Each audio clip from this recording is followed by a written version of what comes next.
maka saya merasakan wajib bagi saya menyatakan pendirian saya bahawa saya amat terkilan dan amat tidak bersetuju dengan langkah sedemikian. Kerana isu ini isu asas pokok yang paling besar dalam agama.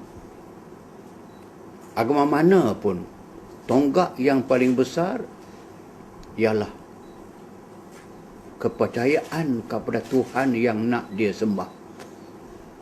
Kita Islam dengan Islam Allahnya, Kristian dengan Jesus Christ, God dengan Lordnya, begitu damai. Saya lihat dalam Bible ini, daripada halaman awalnya, daripada the first book of the Moses called Genesis ini, daripada chapter 1 lagi, saya lihat daripada baris pertama lagi dikatakan, in the beginning God created the heaven and the earth. Daripada ayat pertama juga ada perkataan God. Tiap-tiap satu ayat di bawah ini kesemuanya penuh dengan God, God, God, God. Saya bilang tengok di halaman muka ini saja ada tidak kurang daripada 31 kali perkataan God. Saya buka halaman 2, halaman 3 penuh dengan perkataan-perkataan Lord. Seterusnya perkataan Jesus. Sampailah sepanjang Bible ini saya tidak bertemu perkataan Allah. Itulah yang paling kita faham, yang mereka faham. Sedangkan kalau saya pegang Al-Quran yang menjadi pegangan kita pula, ada mula daripada mula pertama sekali pun anda berjumpa dengan Bismillahirrahmanirrahim, dengan nama Allah Tuhan yang Maha Pengasih Maha Penyayang. Dalam surah yang pertama, surah Al-Baqarah, ada 286 ayat. Tuan-tuan boleh bilang dan saya boleh bilang, dalam surah pertama sahaja ada 286 ayat ini, terdapat padanya 279 kali perkataan Allah itu appear, wujud dan lahir dan dibaca. Seolah-olahnya tiap-tiap satu ayat itu ada Allah. Lagi daripada 286 ayat ada 279 yang ada Allah padanya.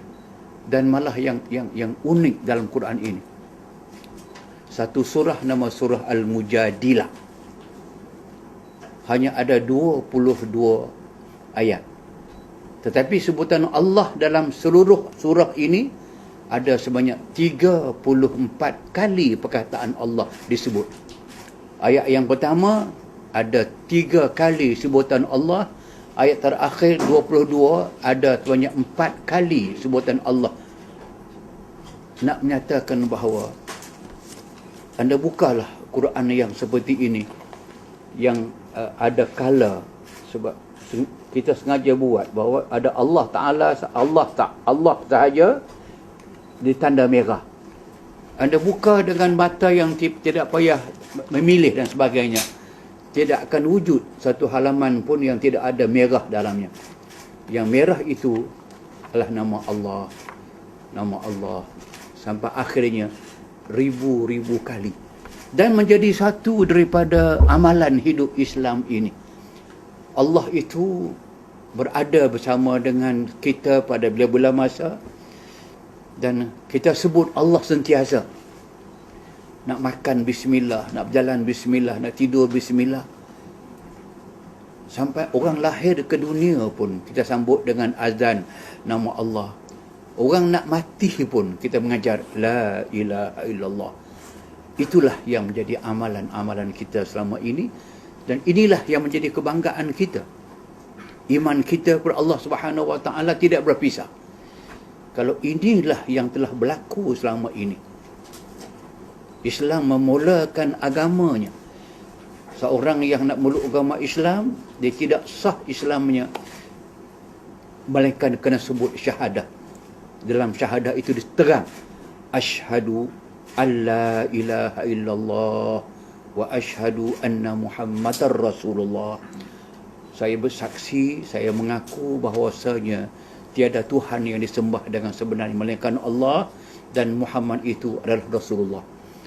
Ini amalan kita, ini pegangan kita, dan ini kebanggaan kita.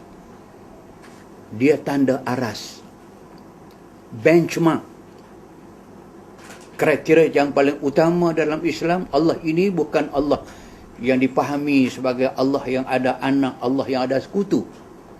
Tapi Allah yang kita fahami ini tertera kriterianya, sifat asasinya dalam satu surah nama dia Suratul Ikhlas, surah yang nombor 112, surah yang kita baca selalu, Qul huwallahu ahad, Allahus samad, lam yalid wa lam yulad wa lam yakul lahu kufuwan ahad. Katakanlah wahai Muhammad, katakanlah wahai umat Islam kepada siapa sahaja, huwallah, dia Allah yang ahad, yang esa. Allah Islam kriterianya, benchmarknya, Allah yang maha esa, Allah yang tunggal. Diperjelaskan, Allahus samad, Allah ini Allah yang kesemua makhluk beriman dan meminta tolong daripadanya. Tidak boleh minta tolong selain daripada Allah Ta'ala. Lam yalid, Allah tidak ada anak. Allah dalam Islam, Allah yang tidak ada anak.